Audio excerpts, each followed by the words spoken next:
40 minutes to go. 40 minutes to go.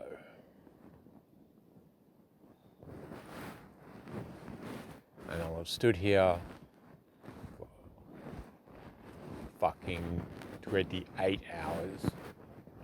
But in this time-lapse sequence, 24.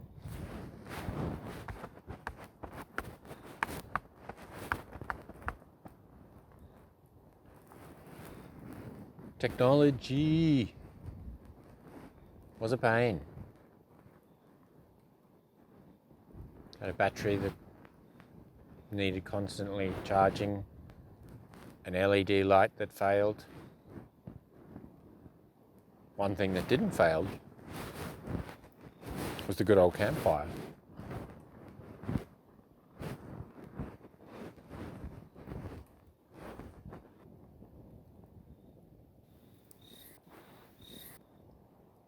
Who I think I am, my identity,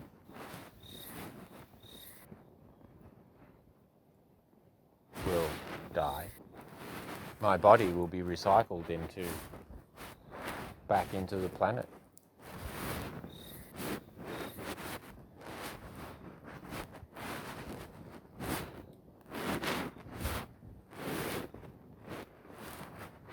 In that sense, I'm not much different.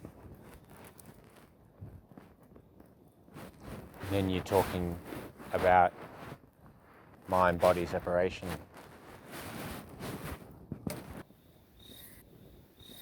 My conscious mind, my identity, who I think I am,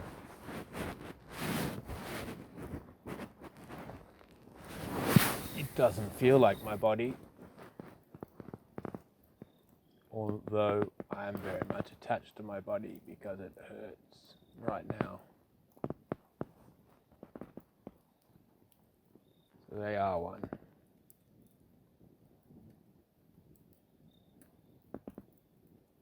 The mind-body separation, pain,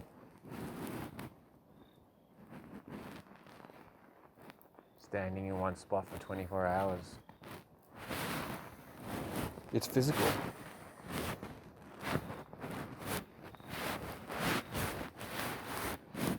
Very physical. In a strange way.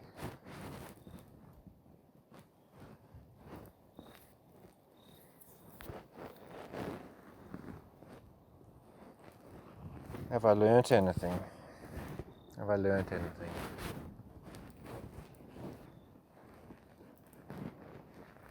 I have learnt there's no way I can fathom 4.4 billion years.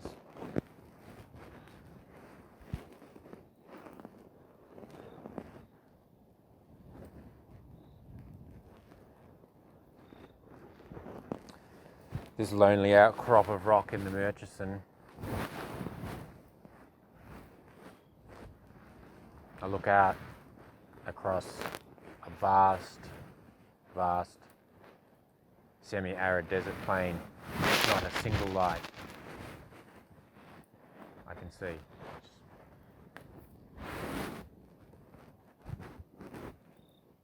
Uninhabited.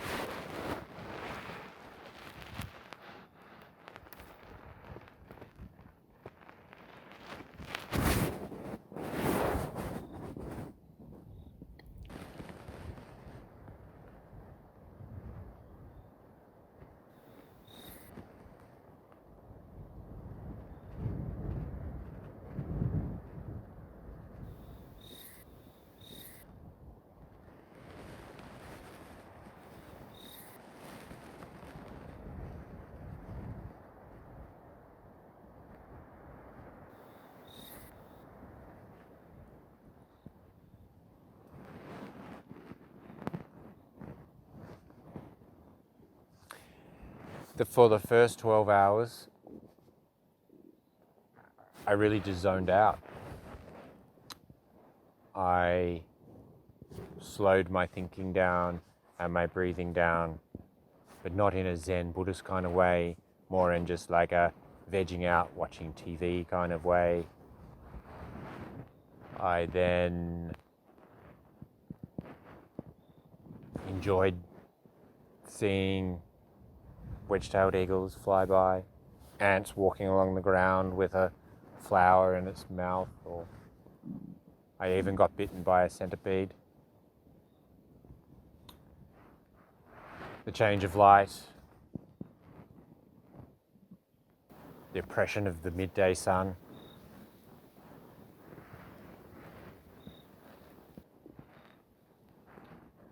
and the company of a fire.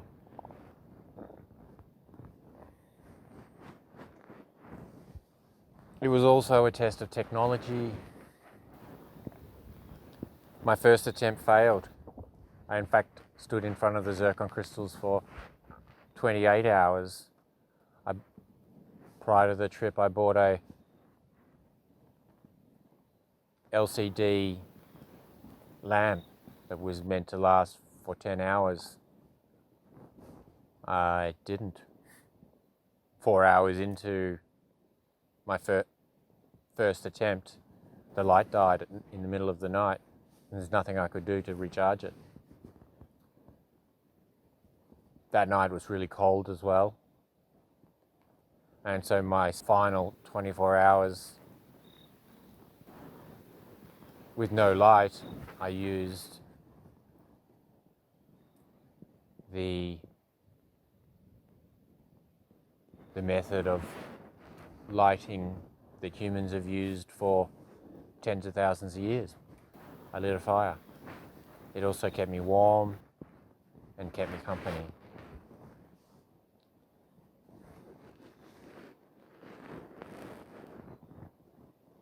I'm not sure how it's going to look, the video. I don't think it's going to look like contemporary art.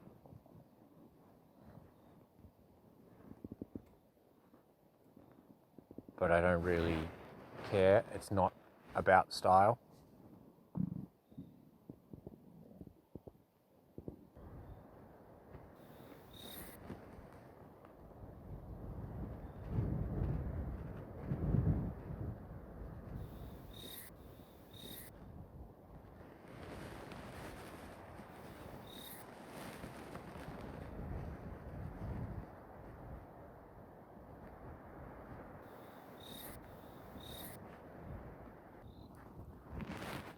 The journey to Jack Hills was a kind of pilgrimage. This is bringing my personal life into this artwork. And as a hiker, climber, mountaineer, test yourself against nature and you will learn some lessons. And it's very similar to a pilgrimage, where you leave your ordinary day life, go on a long, arduous journey, and perhaps get answers to something that you wouldn't otherwise in your ordinary day life.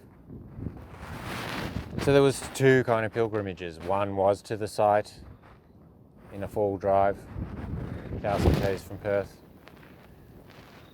The other pilgrimage, the other journey, was the 24 hours standing there. That's the effort. All pilgrimages involve an arduous journey of, it's not an instantaneous reward. And I guess the 24 hours standing is also a pilgrimage. And I made a t-shirt instead of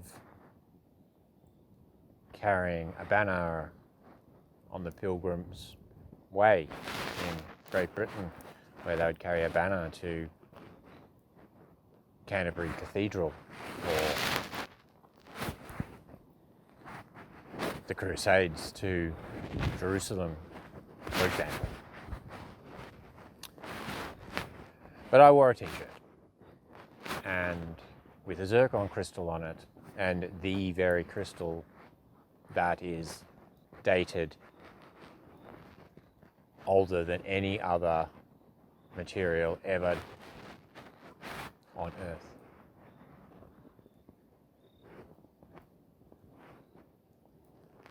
And that's my pilgrimage, to stand in front of that.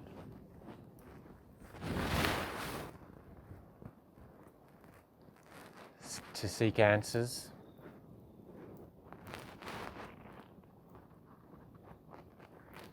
To seek answers about my own life.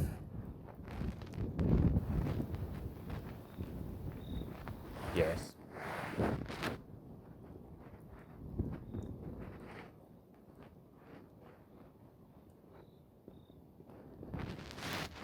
Ones I have learnt about myself is I'm excellent at zoning out.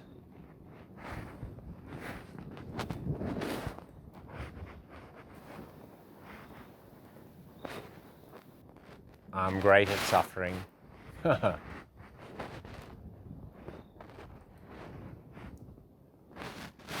enjoy the suffering.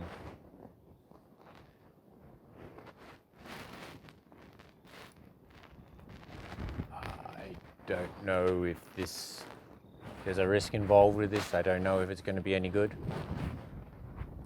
I don't know if anyone's going to care. And it's a lot of pain for no one to care. A lot of pain. A lot of standing.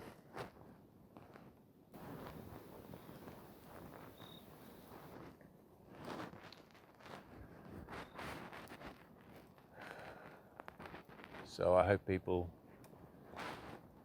like it.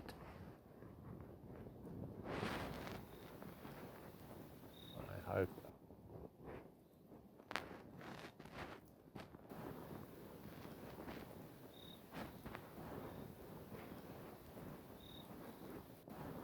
it is interesting for people that have done such a crazy, futile act. The act of standing there for 24 hours is futile.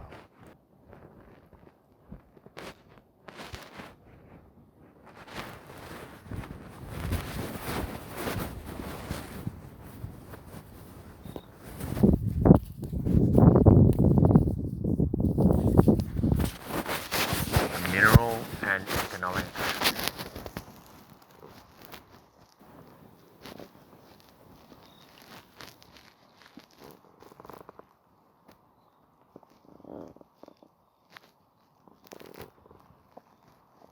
Mineral resources.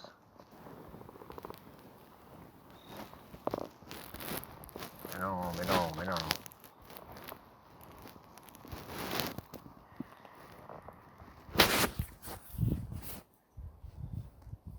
Traditional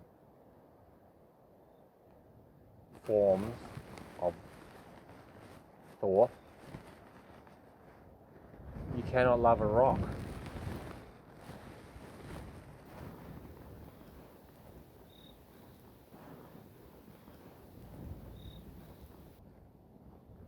The mineral has no sanctity.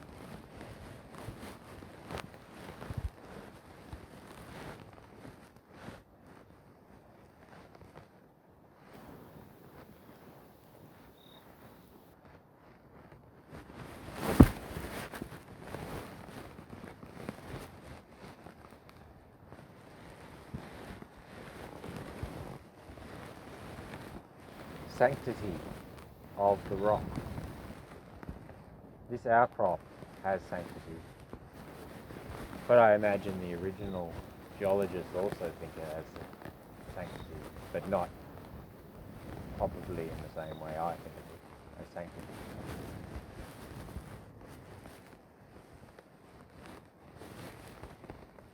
They probably understand it far more complex and wondrous ways than I could ever possibly imagine.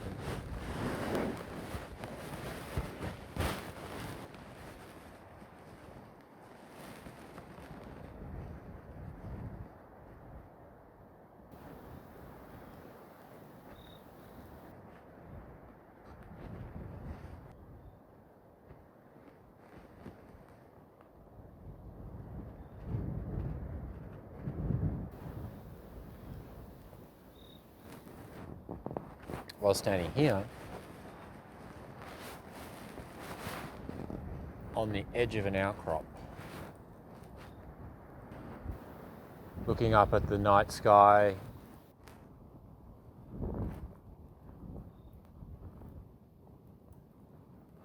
I really get the sense of being on an ancient planet, a solid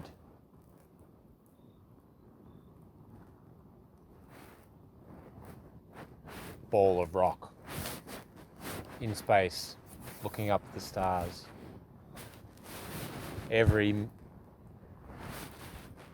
meteorite, every shooting star adding further mass.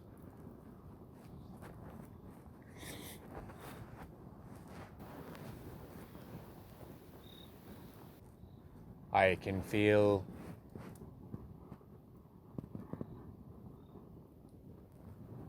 I am in the shadow of the sun at night. Stating the obvious, but I really felt it standing in the same spot for 24 hours. Day and night, shadow, sunlight, planet spinning. A rotation of the Earth, one rotation of the Earth.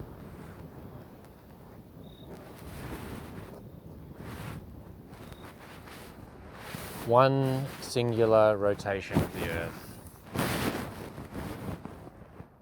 And the zircon crystal has had trillions.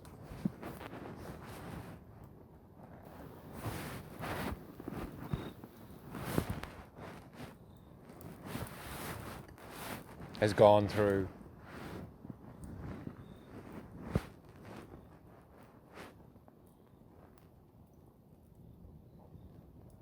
all the epochs and eons.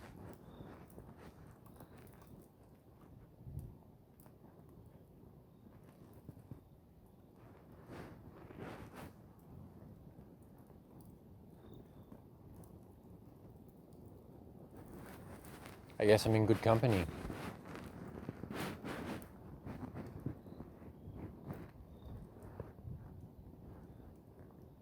My companion for the 24 hours.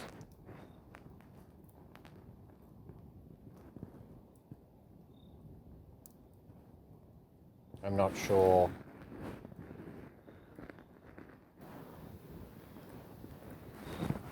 and I guess in the 4.4 billion years that the zircon crystal has been around, it has not had a crazy artist stand there for 24 hours of its life.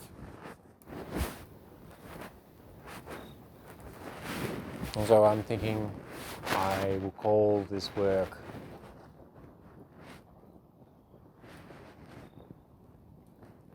"24 Hours in the Life of a Hadean Eon Zircon Crystal."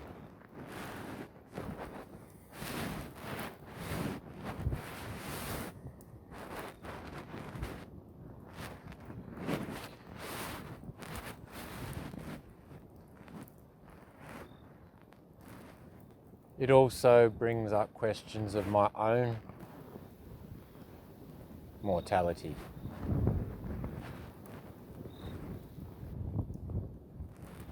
Once again, Western ways of understanding life and non-life.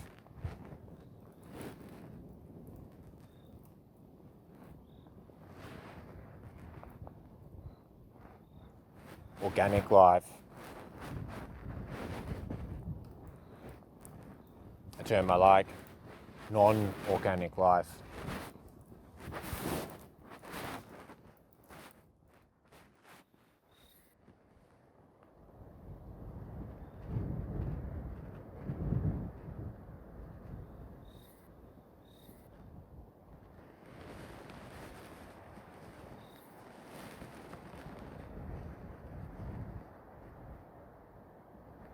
Sanctity of land is really important to me.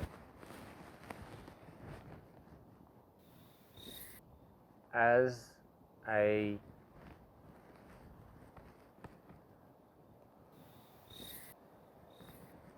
person with European heritage, there's a fracture in our cultural heritage where we feel like we cannot authentically, spiritually connect to the land because it's not our land. It was stolen through colonization.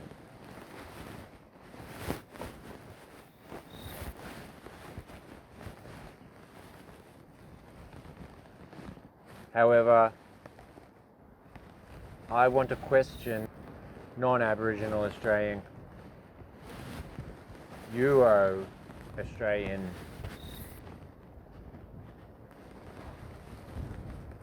ways of disavowing the connection to land, the sanctity of land, or not allowing, or not being allowed and not allowing. It's a two-way street. I feel a lot of sanctity for land. It runs through my heart. I feel it in my body. I connect to land. I always have. The Western way of connecting to land relies on pseudo-Christian notions of nature, which you hit a brick wall if you're trying to connect to land through the image of nature, and you hit these very Christian concepts.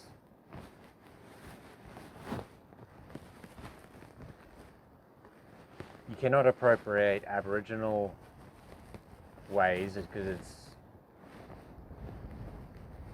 incompatible with the rational Western mind, with inverted commas.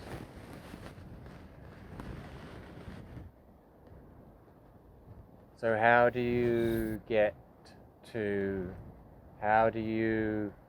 achieve a feeling of the sanctity of land which is authentic, that doesn't borrow from Christian concepts of the image of nature and doesn't appropriate Aboriginal spiritual connections?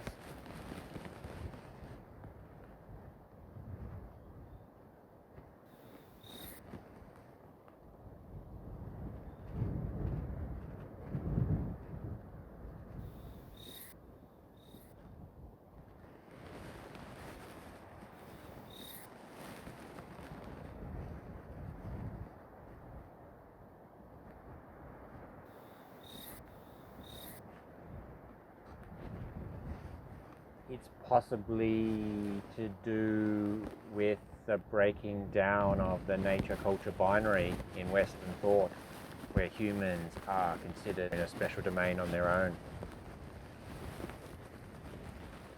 But then once you realize if those metaphors are changed over time and you get metaphors where everything's connected, then not only are you can connect to land, you are the land as well. It's all one. And there you can get your sanctity.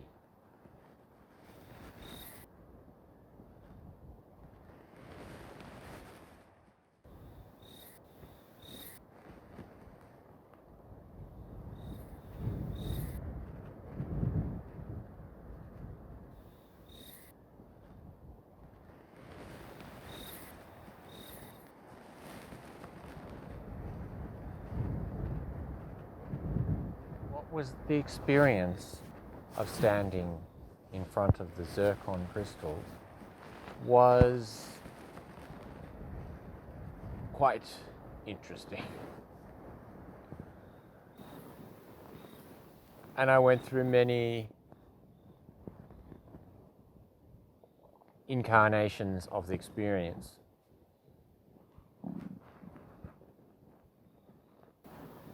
On a very basic level, there was no one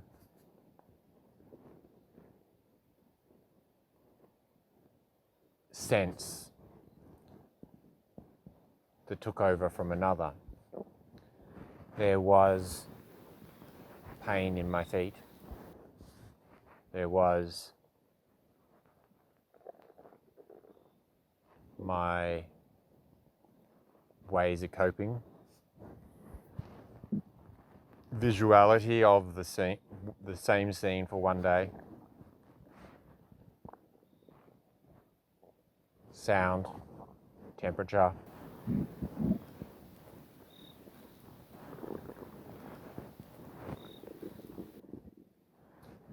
And then there was also the interaction with the site, the zircon crystals.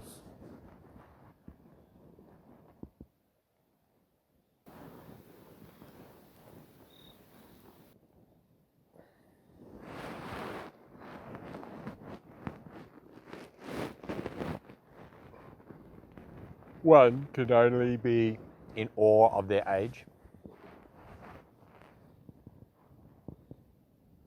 I could not access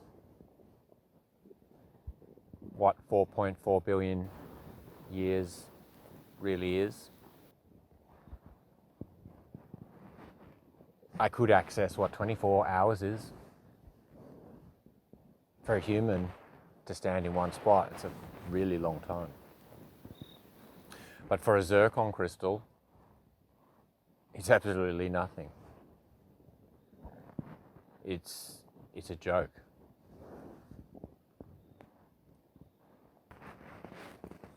The joke is more of a joke about time.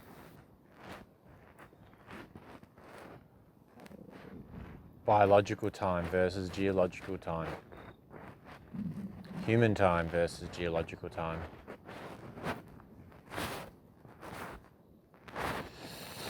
Even linear time.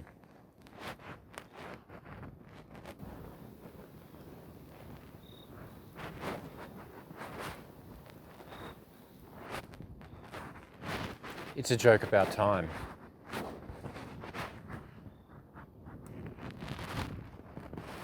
It's a joke about the hierarchy that humans put themselves on.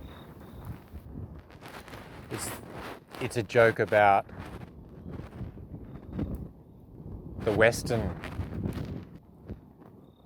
categorizations and hierarchies which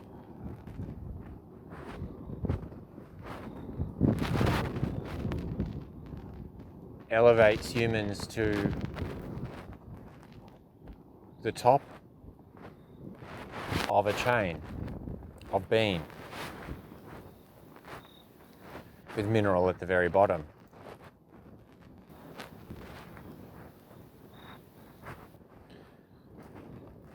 But we are very much chained